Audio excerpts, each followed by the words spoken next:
Good evening, everyone. Welcome to Asha Ganga Jamuni series. And for this series, I would like to share with you that we have a very interesting sources to study medieval Indian history. Um, so this talk is actually it's going to give us a glimpse into the world of the Indo-Portuguese sources, and which is actually, I believe, an archive which is really vast and varied. Now, what is very interesting is that it's not about the Portuguese presence on the west coast of India, but in the deltaic Bengal and coastal Burma in the 16th and 17th century. So, our guest speaker today is Dr. Radhika Chadha, and she will try to establish the very interesting, peculiar nature of the Portuguese presence in this eastern part of India, in the Bengal region, and how this sort of presence was far more private than official. And so it's kind of interesting how these private sort of investors or the traders, raiders, or soldiers had their own enclaves, and these sort of private settlers had their own sort of enterprises. So there is a lot to be learned from there, because this is something I don't really know about, even as a student of history. And it, I dare say, is one of the rarest sources that one comes across. And of course, nevertheless, it's an interesting source because it sheds a light um, on. On this part of on this section of history, on this period of history, which is literally on the cusp of adventure and empire. Now, before I invite Dr. Radhika Chadda, I should tell you that she's an associate professor in the Department of History at Miranda House, and she received her PhD in history from JNU. And she was a fellow at Fundação Orient in Lisbon, Portugal. And her academic interests include medieval Islamic empires, the history of early modern India, and the visual culture of medieval and early modern South Asia and gender. So her book, Merchants, Renegades, Padres, Portuguese presence in early modern Bengal, is forthcoming, and Primus Books is publishing this. So without further ado, let me welcome Dr. Radhika Chadha. Good evening. Hello, How are you? I'm very well. Thank you, Shagufta. Um, Thank you for accepting this invitation. Professor Izavi was supposed to be doing this, and I'm doing this on his behalf. Usually, I'm the back end person, and I'm a little camera shy, but and he does a grand job. But here I am. Professor Izavi is recovering from COVID, and so yes. yeah, thank you so much for this invitation. I want to use this platform to thank Professor Rizavi for this very warm invitation. It's an absolute pleasure and great honor to be part of this series. When Professor Rizavi wrote to me a few months ago, he did ask me to speak on what he called Indo-Portuguese sources, right? From which I understand Portuguese sources for the study of Indian history. Now, I thought that there was one of two ways that I could do this. One was to try and take us through what is a really very vast, as you said, and very varied and little known archive. I thought Hmm. that that would be useful, certainly, to students of history who would be interested in exploring the archive. But it would be a little boring because it's very unfamiliar, including all the names, etc. So instead of enlisting, the sources and giving a sense of, what kinds of information we have and where they lie, I thought I'd do it a little differently, give you a little glimpse into a little bit of my own work, drawing attention to the kinds of sources that I have used from this archive to piece together this narrative. Okay, Great. so We can't wait. without further ado, let's start. Okay, so I'm going to begin with. Can I just share my screen one moment? Yes, please.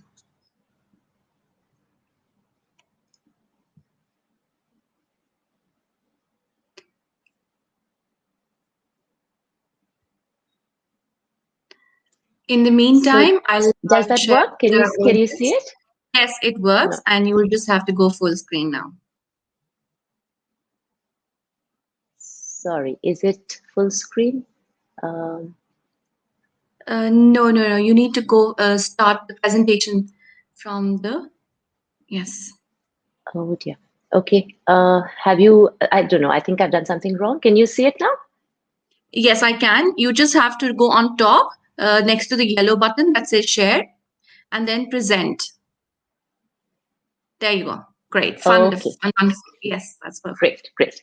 Okay. So I thought I'd start a little bit. Let's just get a brief idea of the kinds of sources that we do have. With the European presence in South Asia really begins from the 16th century, right, which is the century of the Portuguese. A few Italians, a few Germans on the fringes, but it really is the kinds of European sources that we suddenly have from the 16th century are due to the very numerous presence of the Portuguese from the very beginning of the century.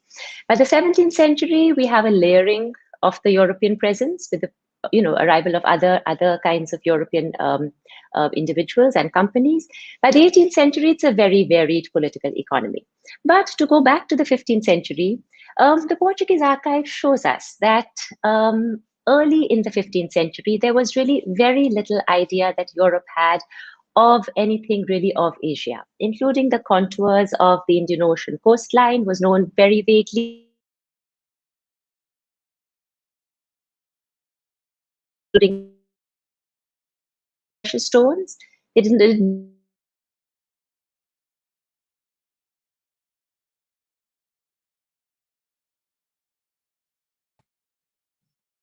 the first. Dr. Sources Chadha, of may I learning request would have you to certainly log included the out? problem of language. The Portuguese knew we know some Arabic, but to conduct their and negotiate merchants and kings, they had to learn other languages.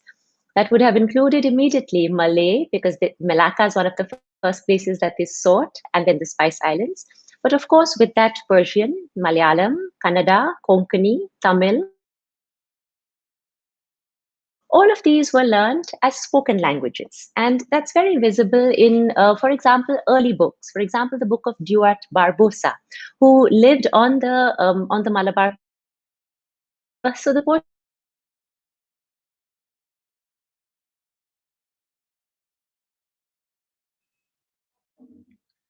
Dr. Chadha, can you hear me? Dr. Chadha, if you can hear me, may I request you to log out and then log back in? Because I think this is a bad line. Maybe you'll have to log back in.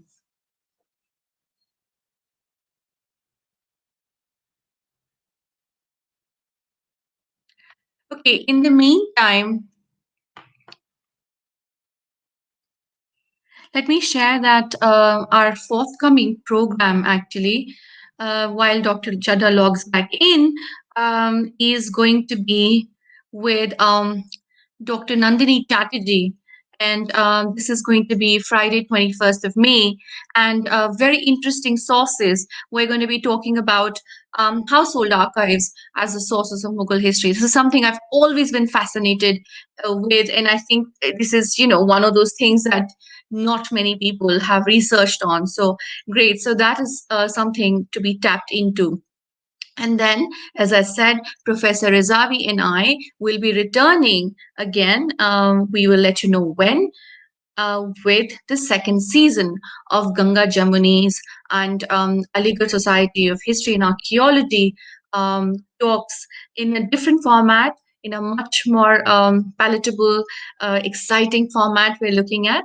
I was while she joins in, I'm going to share some story about the Dutch sources that we had Professor Ishrat Alam from AMU talk about some weeks ago, and in the very same program. So I actually had a very interesting research about this. I don't know how many of you know about this blockbuster Hindi movie called Saat Khoon Maaf, which was directed by Vishal Bharadwaj. Now, this film very interestingly had Priyanka Chopra in the lead, and Priyanka Chopra was Susanna. And the story of Susanna is very interesting because it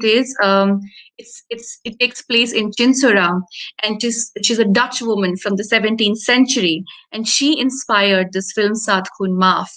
So there was a lot of trade in Bengal that was happening, a lot of European settlements, including what Dr. Chadha is going to be talking about. They were settled up. So Bengal was literally like they were the Danish, the Dutch, the French, all kinds of European settlements were there, and Bengal was literally like the Europe on Ganges. And Tinsura was one such settlement where there was a motley crew of Dutch people and Armenian and native Bengali merchants and middlemen who were trading in textiles and indigo.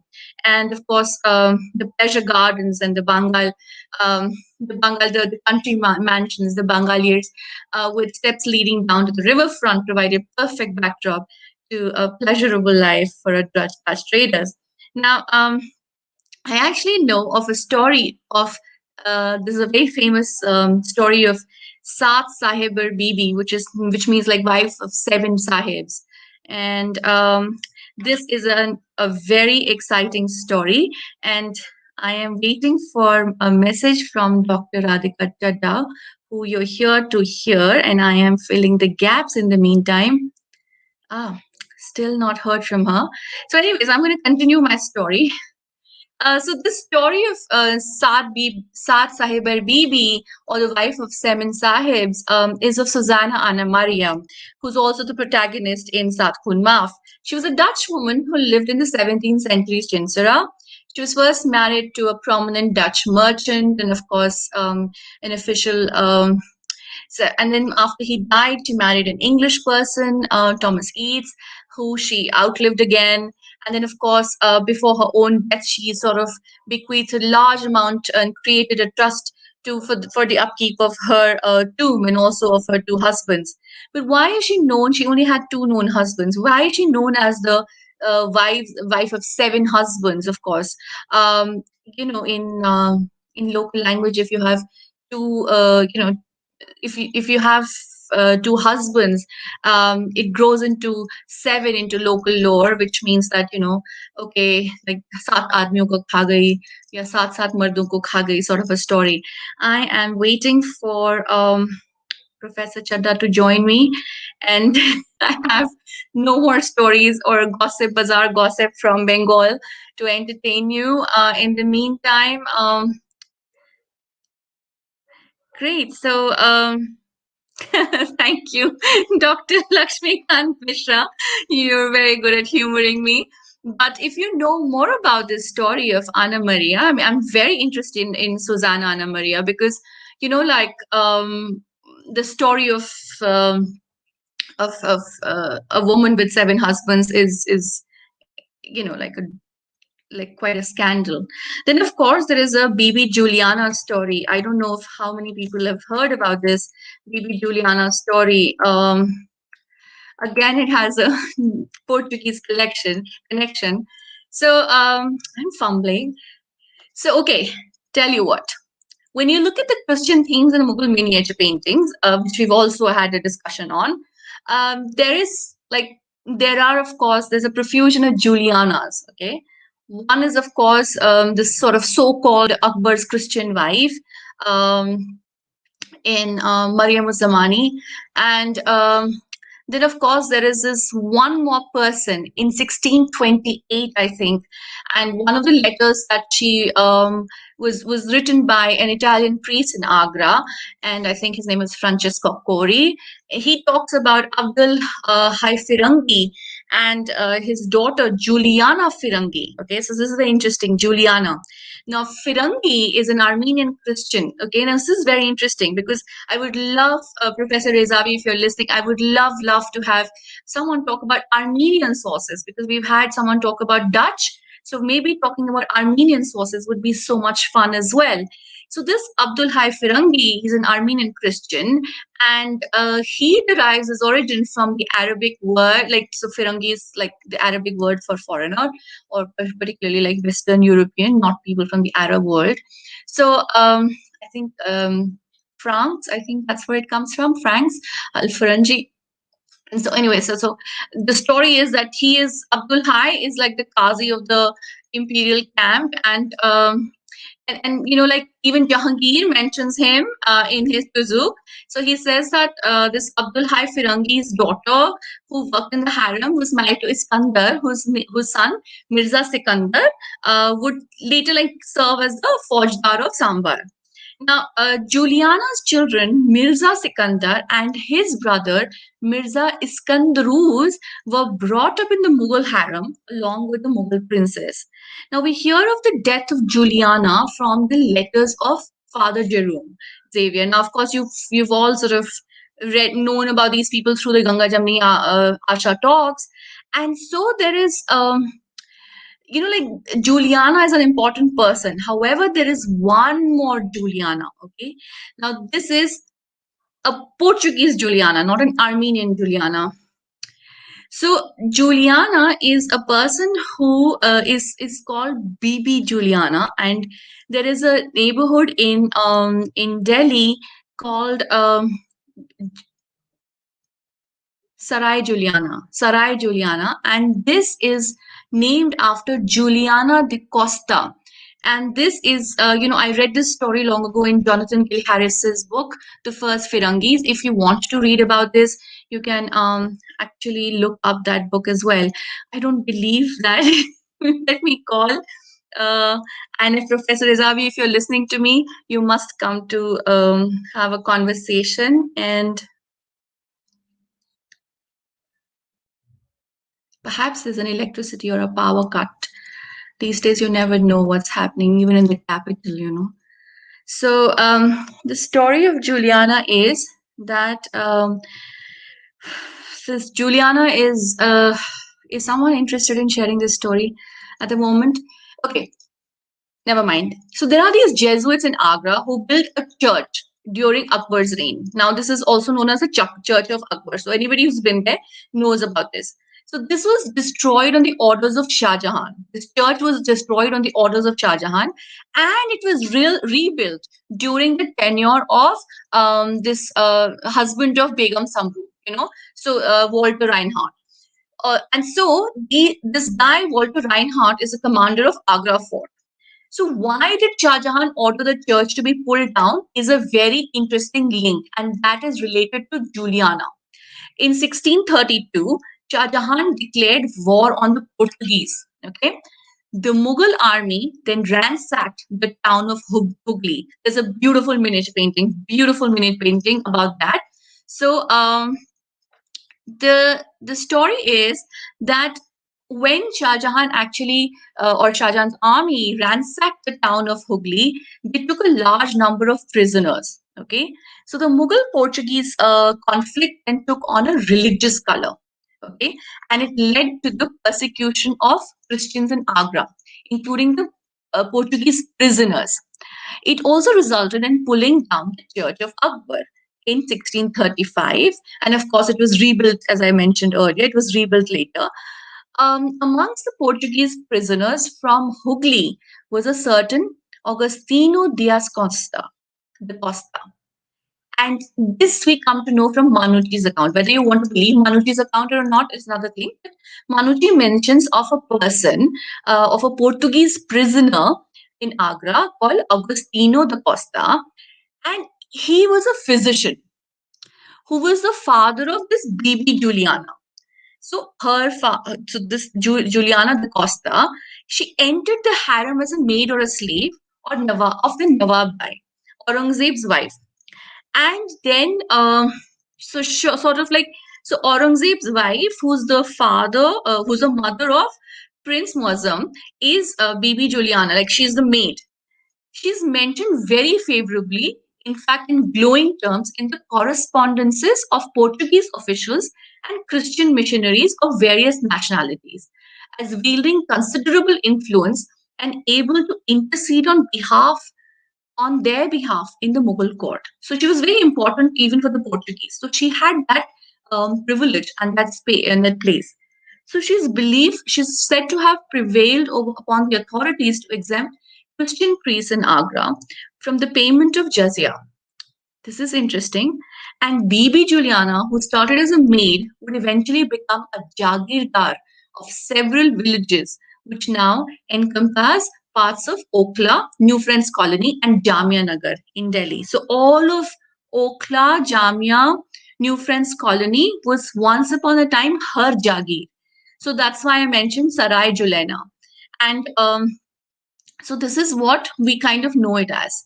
It's very interesting because Bibi Juliana is also sort of very important in like she has this great expertise in preparing dal chawal, which is a favorite dish of Bahadur Shah first. Okay, and and so more than a century later, after Dara Shikoh's death, his library was granted by Bahadur Shah to Bibi Juliana.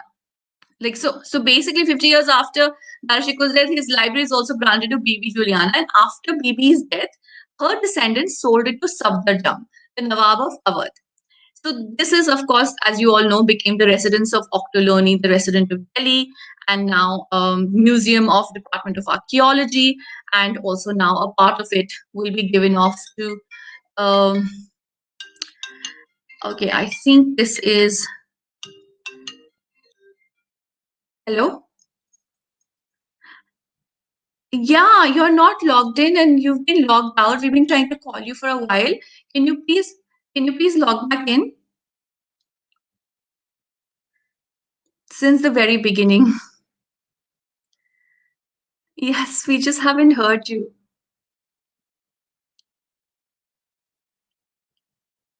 All right, see you. Bye. Okay, thank you all for sort of holding on, hanging on for so long.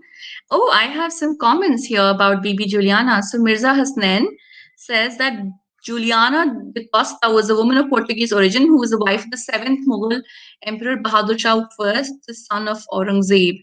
I don't know if she was a wife, but she was definitely a very important member of the family, and yes, like she could be one of the lesser wives. And she was, as I mentioned, like if you read Jonathan Bill Harris's book, the first Firangis. It's a lovely story about how she had this great talent of making dal chawal. And it was her dal chawal talent that pretty much, like जैसे बोलते हैं ना कि एक आदमी के दिल का रास्ता पेट से है तो वो Not कहानी है. supposed to have entered. Hi, Hello. Shagufta. Hi. Hello, what Sorry. is this? This But was you a know, my good joke, phone is wasn't on it? silent and you didn't hear me at all. Okay, we didn't You hear couldn't you. hear me. Let's begin. We just started to talk about the sources, and I thought that you had an unstable phone, or maybe there was a storm in Delhi, or maybe some, political event happened in Delhi. So, No, nothing. You're not never in mind. Delhi. We can begin. Sorry? You're not in Delhi. Not at the moment. Okay, okay, okay. So you mean you did not hear anything at all? We started. We started, and Huh. then, well, this is interesting because this has made our conversation more humane. There are issues that happen, and you know, and I was But blabbering about stories half of an hour is over. You mean I began with talking about the nature of the archive. You didn't hear anything. nothing. I was Let's just logged off. begin all over again. Okay, so I'm going to keep my phone now right in front of you, in front Yes, of me. please. So if anything happens, it's on the side and it's on silent, but I'm keeping it here because otherwise it distracts me with messages. Okay, so if something happens, tell me. I'm so sorry for Surely, this. surely. No, I mean we had sort So of my session screen, also. so I'll have to reshare Can my you screen please also, share right? your screen in the meantime? And Yeah. Lakshmi Kantaji, and thank you so much for your kind words, Lakshmi Kanji. And I have been wanting to talk about Chandan Yatra. I think from Akshaya Tritiya Day, Chandan Yatra has started. So it would be really nice to have maybe someone talk about sources or rituals from Orissa. It would be great, perhaps in the future. And now we move on to the the slides. Thank you. Am I back, Shagufta? Yes, you are. And let's begin, ma'am. Okay. I'm really so sorry for this. So I should start right from the beginning again. That's correct. Okay, Thank so you. I'll try and summarize this. I've been speaking to myself for the last half an hour, I think. Okay, so I'll try and summarize it very quickly. I was just saying that I did begin by saying that I was going to try and give a sense of this archive through my own work, rather than to enumerate, the names of all these sources and then, kinds of collections that we have. To do this, I wanted to just draw attention to the fact that the 16th century is, as we know, the century of the Portuguese. But early in the 16th century, when the Portuguese arrived, they knew very little. Europe knew very little about Asia and India, certainly at all. Even the contours of the Indian Ocean were known very vaguely. The exact geographical dispersal of products of commercial interest to them, which they came seeking specifically, pepper, spices, silk, precious stones, was not known. And all of this was learned in the course of the first 5 or 7 years. And that is what is indicated in the early texts themselves. They are texts of discovery, of exploration, and that is what is visible in them. In the process of this learning, we would do well to imagine how they would have accessed this information. There would certainly have been a problem of language. And we know that the Portuguese knew some Arabic, but in order to conduct and negotiate terms of trade with merchants and kings, they had to learn Asian languages. And they would have learnt them in the spoken form almost immediately. So, some amount of Malay, certainly Persian, Malayalam, Kannada, Konkani, Tamil, Swahili, even a smattering of Chinese. Both learned to speak it as well as used interpreters. By the second quarter of the century, so by the 1520s, certainly, we have a sense in the archive that the Portuguese gained some amount of some idea of the nature and extent of Asian written materials and literary traditions. This would have been the result of diplomatic dealings, but also largely the result of missionary efforts.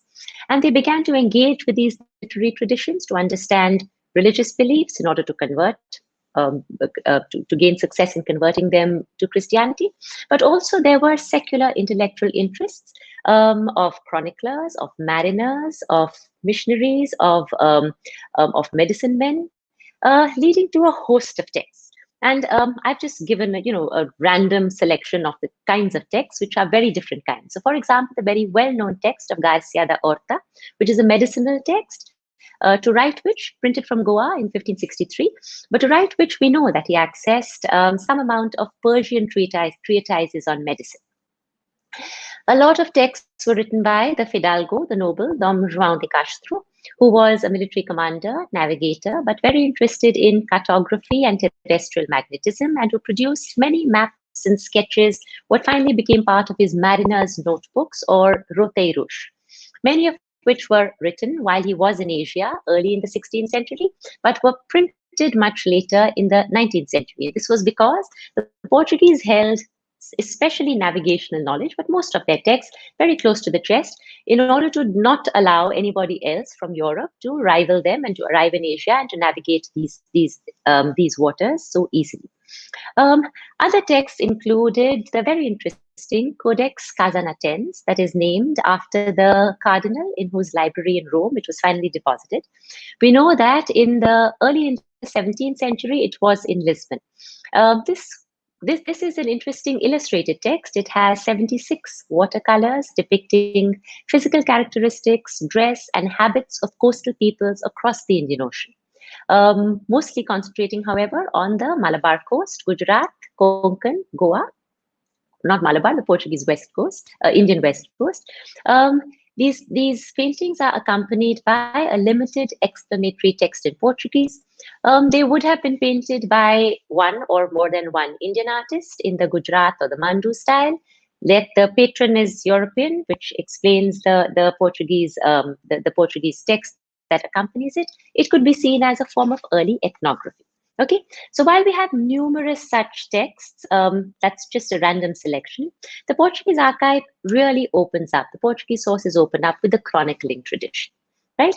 The chronicling tradition has been traced to early in the 15th century, to possibly two things. One, self-fashioning sharp self-fashioning in Portugal itself, really in the whole Iberian Peninsula, with the relaunching of what was called in Portuguese history, the process of the reconquista, or the reconquest from the claiming of lands from the Moors. It is in a crusading kind of zeal that the Portuguese overseas expansion began, which had been interrupted for over a century and a half with the conquest of early parts of some parts of northern Africa, 1415, the conquest of Ceuta, with which the beginning of Portuguese overseas expansion is usually dated. This process was chronicled in this manner. The early chroniclers include Fernão Lopes, then followed by Zurara. Both were employed by princes and then kings of Portugal. Their texts celebrate, they are eulogies dedicated to certain monarchs, celebrating and chronicling the process of expansion, the very proud process of expansion. They are written in a genre that would lie somewhere between the travel narrative and the chronicle. Sanders Brahmanya has made the interesting suggestion that the Portuguese chronicling tradition may have been also inspired by the well-known Arabic chronicling tradition, or the Tariq, some evidence of which we do have from one particular Portuguese chronicler, João de Barros, who was, of course, the best known of them all. Nevertheless, these texts are, which continue, and there are many others, which continue all the way into the 17th century. In the text, the very well-known Peregrinação of Fernão Mendes Pinto would lie somewhere between chronicle and travel account. But the Portuguese master chroniclers, which are the go-to texts for anybody who wants to begin to investigate Indo-Portuguese sources, are the four great chroniclers, Castaneda, João de Barros, Gaspar Correa, and Diogo de Couto, the four chroniclers of the 16th century, and Antonio Bocaro, who was appointed early in the 17th century. Now, of these, some are officially appointed. So Barros and Diogo de Couto are officially appointed to write what was. So Couto took over from where Barros left off after his death, to write the history of the Portuguese enterprise empire in Asia. These texts were organized in volumes, one for each decade of conquest, and present. So João de Barros wrote the first 4 décadas, followed by Diogo de Couto, who took it up to the 12th décadas, and then Antonio Bocaro, who was appointed for the 13th décadas. There is a shift visible in the course of this. João de Barros' texts are from the point of view of the crown and the fidalgo, the nobleman. By later in the century, by the latter part of the 16th century, Diogo de Couto adopts some of the perspective of the settlers, the casados, or the settlers in Asia themselves. Antonio Bocaro's text, written early in the 17th century, highlights, in his understanding as a settler, some of the problems and the reforms required in Portuguese Asia. So in themselves, they contain a lot of information. But I would like to dwell maybe just for a moment on Barros, who is the master chronicler of them all. Castaneda and Correa may not have been official chroniclers, but nevertheless, Castaneda, for example, had access to most of the written material that Barros also did, at least in the sense of the Portuguese chancery, right? So all the royal correspondence, viceregal correspondence back and forth that was being compiled in the Torre do Tombo, in the Portuguese Royal Archives, was available to Castaneda, because from his text itself, where he faithfully often is just copying out many of these letters and papers. Barros, on the other hand, never. All the others traveled in Asia, lived in Asia for long periods of their lives, wrote over here. João de Barros was an armchair historian who never set foot outside Portugal. And the others, Castaneda, in fact, often scoffs at him for claiming authority without ever having witnessed anything himself. Nevertheless, João de Barros' text is very important. For many reasons, but I would like to draw attention only to the kinds of materials that he used to write his master narrative. These included, one, older histories, such as those of that of Zurara, but secondly, letters and papers of Portuguese expedition and administration in Asia, the chancery, as we said. Thirdly, oral accounts collected from personnel who returned to Portugal. Fourth, written travel accounts and geographical surveys in Portuguese, which were fairly common by the 1530s and 40s, which were collected by Barros, sometimes even requested by him. But fifth, and most interestingly perhaps for us, written material in Asian languages. Now, we're not sure what this written material was, but that he had access to them is indicated in his text. For example, when he introduces a new polity or a new geographical region along the Indian Ocean coastline, he is able to give an outline of the history of the place. As well as of its geographical contours, drawing upon earlier knowledge. There are mistakes sometimes, and Baruch is not prone to making up things. Those mistakes may be attributed to not misinformation as much as possibly mistranslation, because Portuguese access of Portuguese knowledge of written Persian materials was very poor. And for example, George Flourish has drawn attention to the fact that even much later in the century, the few Persian texts that the Portuguese did have in their archives in Lisbon could not be used really. So that archivists late in the 16th century even recommended that since there was nobody to read Persian, they should be returned to Asia.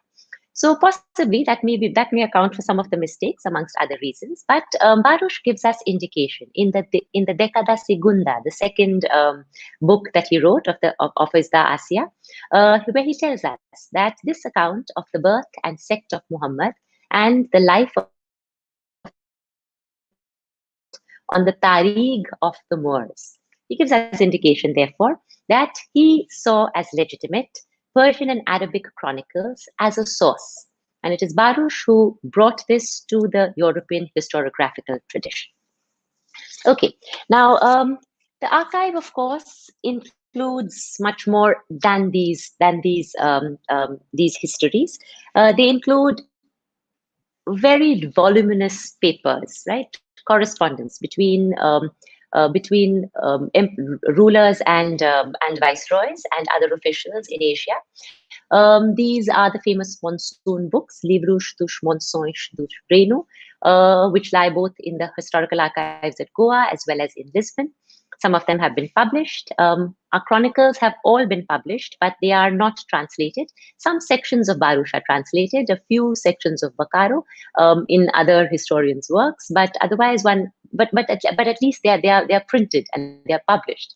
The archive itself, the documents are hard to read because early 16th century paleography is almost impossible to read without being trained to do so in universities in Portugal themselves.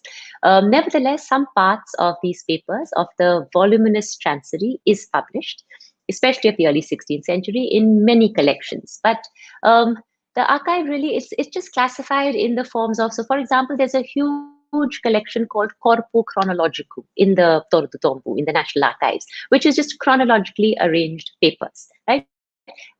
It has miscellaneous information.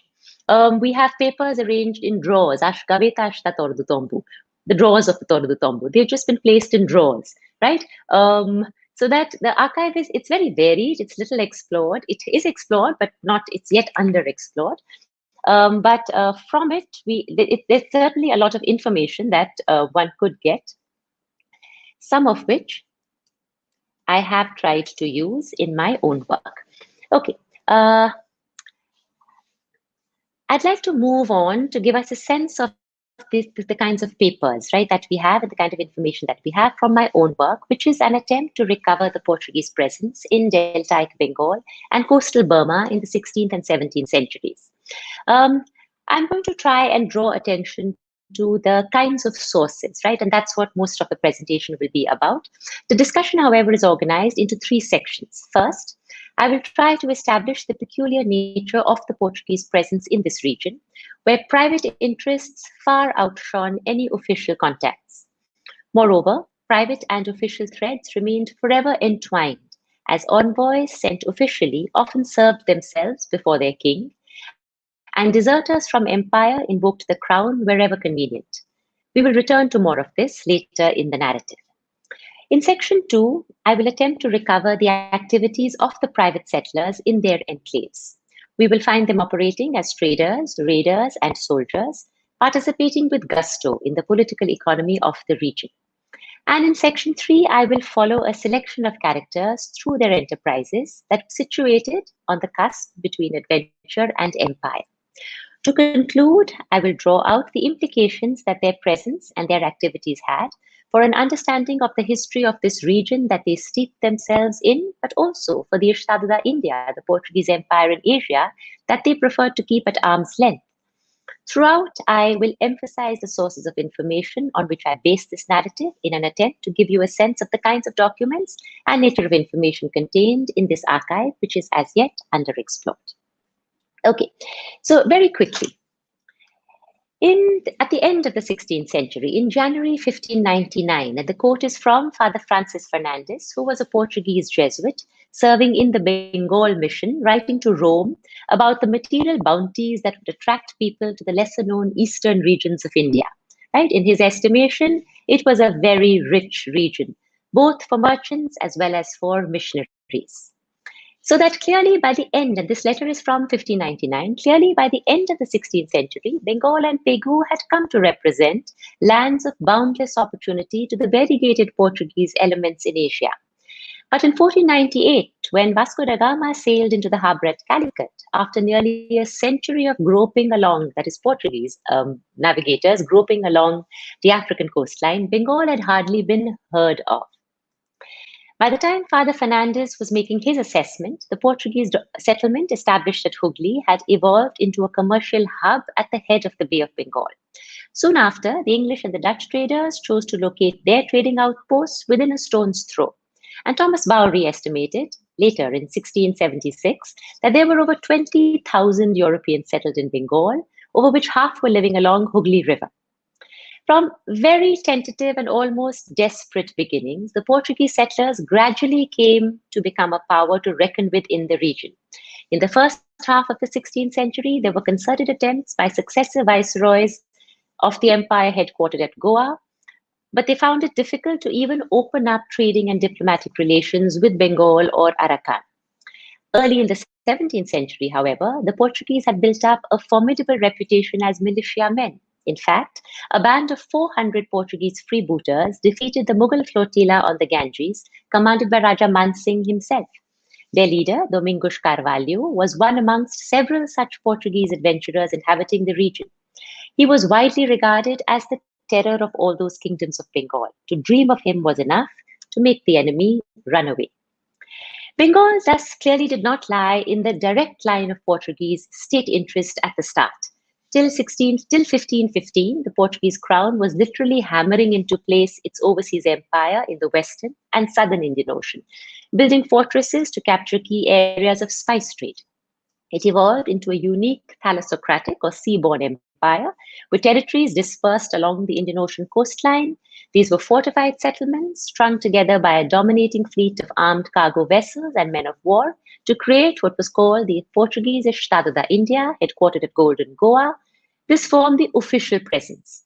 Nevertheless, along these developments, Portuguese individuals were constantly discovering ways to make their own fortunes in Asia. They began to desert and found their way to the long stretches of coastline that lay between Estado outposts and were outside its direct control. The Bay of Bengal soon came to represent a land of independent refuge in the mindset of those Portuguese who came out to the east. In the 1540s, for example, it was estimated by officials of the crown themselves that over a quarter of the personnel who arrived in Asia soon settled in areas such as Pegu, Bengal, and the Coromandel coast, where the influence of the Estado was very weak and indirect. And in fact, in official circles, the complaint, Foya Bengala, run away to Bengal, was often repeated with reference to all manpower, equipment, and artillery of the King of Portugal found missing from strongholds like Cochin and Goa. For the Portuguese, thus, who came out to Asia, the Bay of Bengal came to represent the very antithesis of the official structure of empire. Each of those who left did so for a variety of reasons. Some to escape judicial action for crimes committed, others to evade the religious persecution spearheaded by the growing power of the Inquisition, others simply to make more money than that offered by what was an unreliably paid salary of the Estado. Mostly, however, they went because once they left Europe, they did not wish to live constrained by rules and regulations anymore. As officials of the explained in 1544, Fidalgos that pass the Cape of Good Hope are like Lucifer, as they ignore any master comes.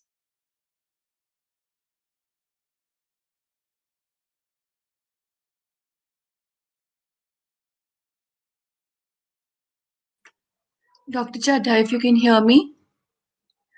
The line's really bad. I think you'll have to log back in.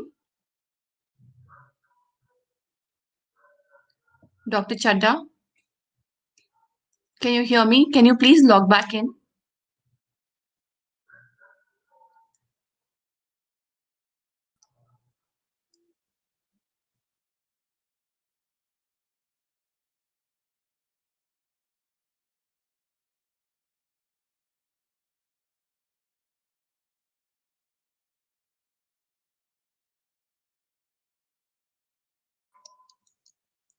Okay, so it seems that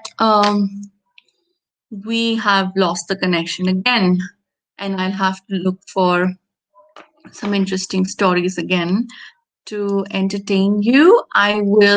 Think, I think that Dr. Chadda will be back sooner than this, mm, and I'm going to work on that. In the meantime, let me share. Hi, Dr. Chadda, you're out again. Yeah, you'll have to reconnect. Thank you.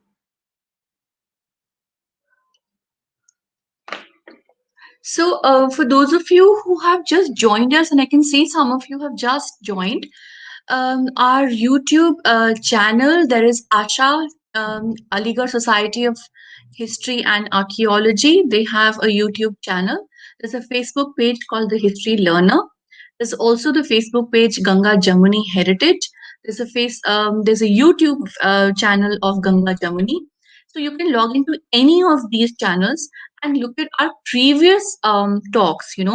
We have covered a wide range of sources from Ghaznavid sources to sources from Maharashtra, Rajasthan. We have sources from of course Bengal. We have sources in Persian, sources in Dutch sources. We have sources in 19th century sources. So we have a huge sort of gamut of the sources to study medieval Indian history, textual, literary, architecture. We have epigraphic sources. We've had people talk about coins, about sculpture, about architecture. Of course, a huge number of talks were on miniature paintings. So it's a huge, rich kind of archive there of conversations that you can actually tap into. Then there is also conversations which were held on Sundays about reflections on the shared past, where we've had talks by the eminent people like Professor Irfan Habib of AMU, Professor Shireen Musli, and we've also had conversations with Richard Eaton and Dr. Okay. We've had conversations with many interesting people who've spoken to us about all kinds of things. I am waiting for Dr. Radhika Chadha to join us, and possibly we'll take questions. And maybe if in your questions, I'm going to take up Mayank's question as soon as she joins. Interested in the geographical treatise written during this time that you have indicated. For sure, I think it would be interesting to know that um, because she did mention that there was no understanding of geography of India at that time. Um, so yeah, as I was saying that we have a rich library, sort of an archive, a video archive of many talks.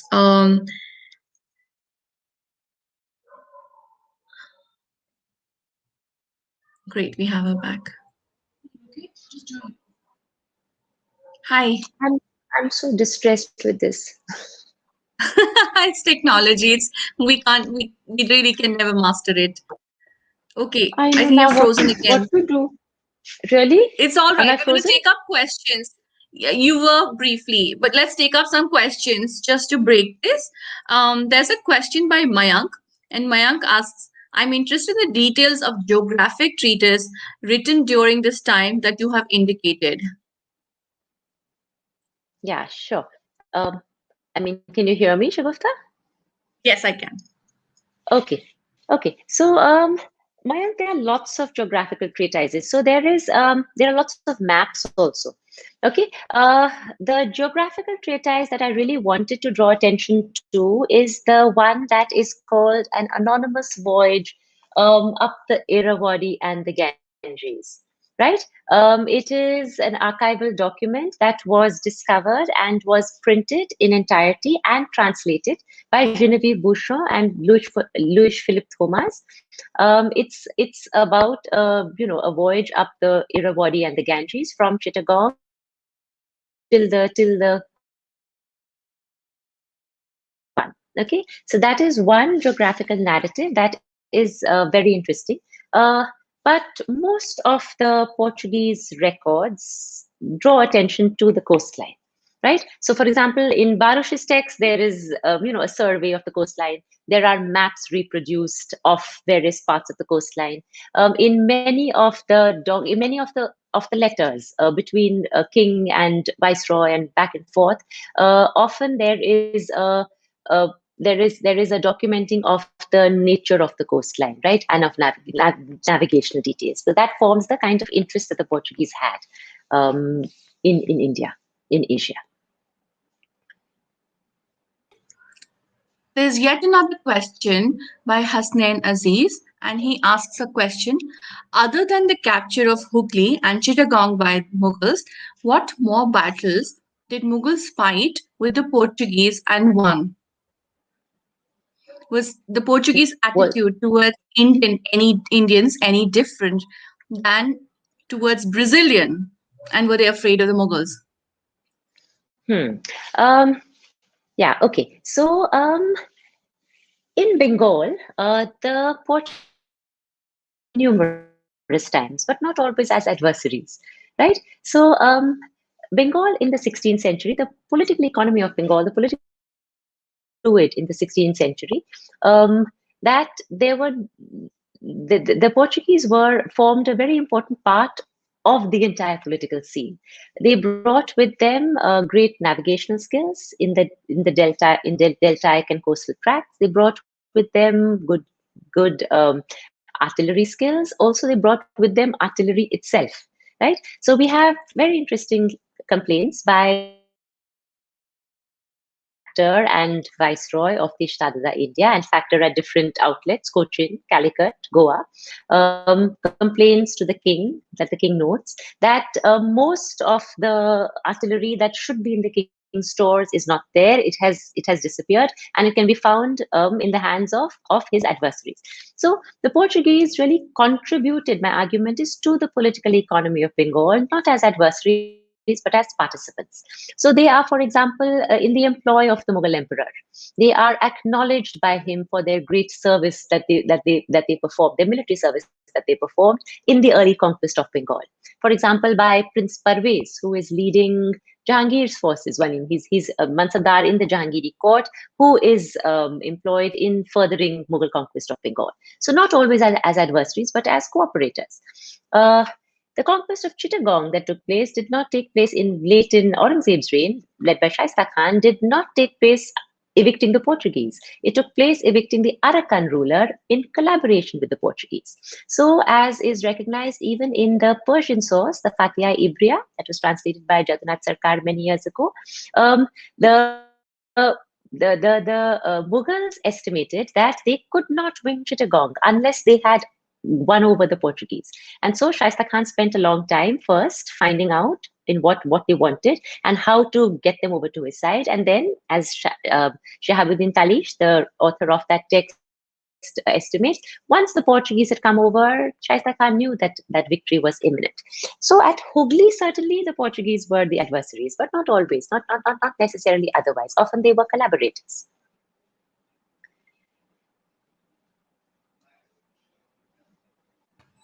There's a question by Amna Latif. I wanted to know if there's a biography that includes in the sources, especially of any women biography representing social history of the time. Yeah. So, when I wrote this, I wasn't looking for women.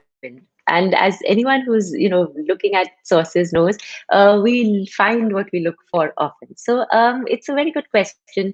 The writing about Juliana, etc., came up much later, and I haven't actually investigated the archive to see.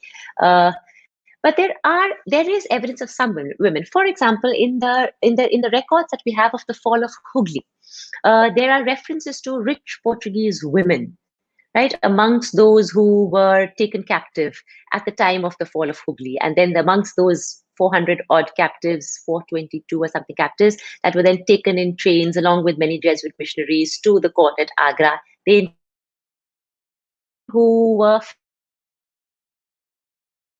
for example, at Hooghly. So we have references to women. They are there, hidden in plain view. But to be frank, I haven't written anything searching them out. Great. So I'm going to take up a question by Dr. Lakshmikant Mishra. There are Portuguese factories in Cuttack, Balasore, and other places in Orissa. Before before they shifted their activity to the Bengal coast. So that's more like a comment. Okay. Other than Portuguese sources, what other sources throw light on the Portuguese in Bengal and Southeast?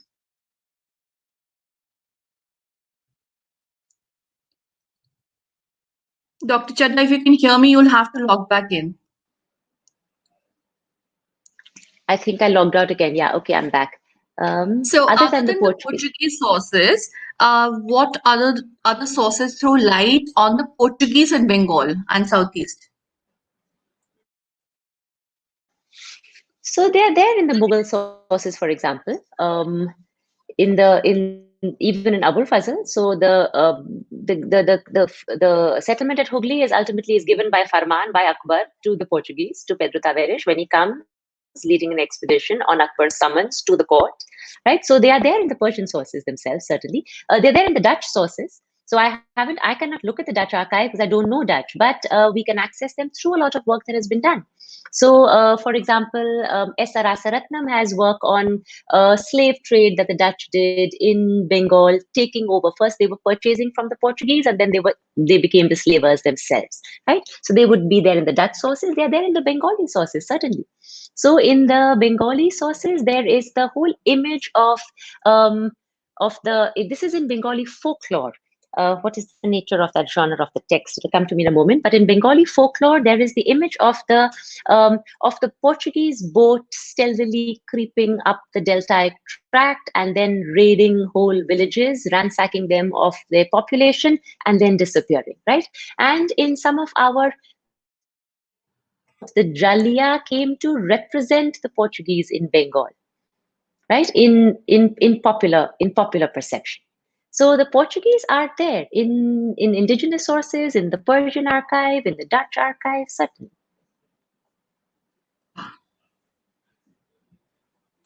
Uh, okay. I think you were looking for Mangal Kavyas. Um, question.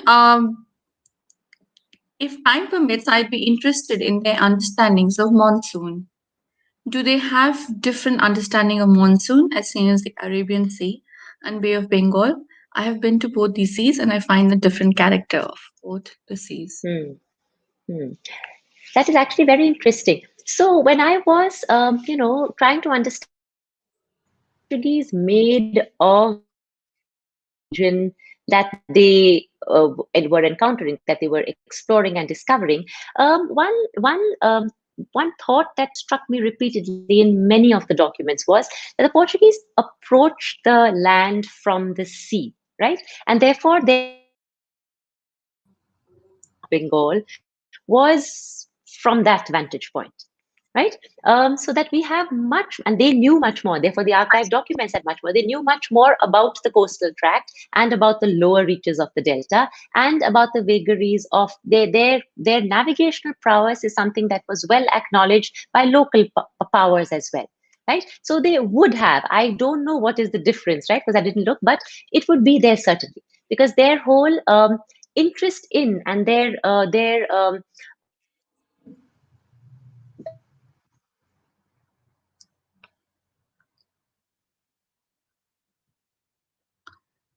Dr. Jadda, if you can hear me.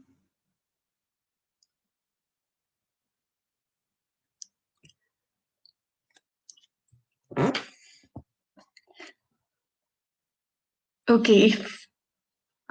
If you can hear me, can you log out and log back in, please?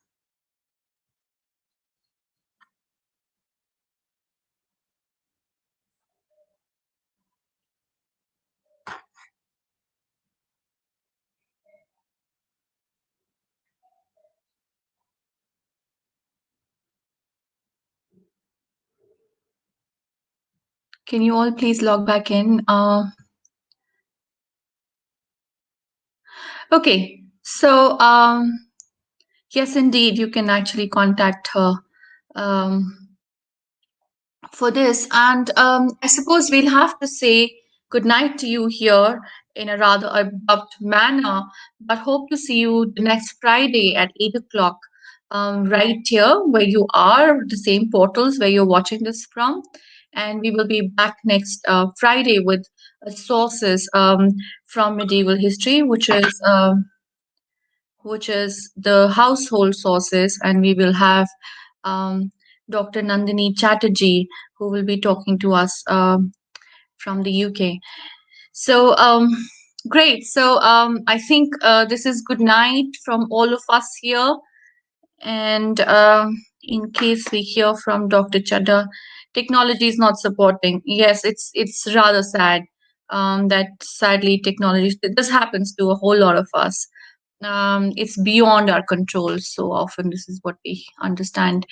Anyways, I have a video maybe I would like to share, but I am very interested in personally about women in history. So if you have stories about or sources, credible sources that talk about women in history, Portuguese, Armenian, Dutch women in history, please do share that with us on the portals, and we would really like to take it up at some point.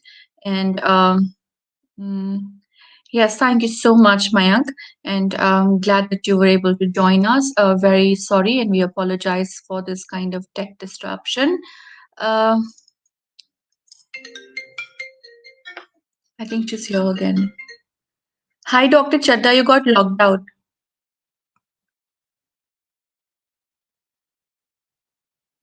Yes, sure. Okay,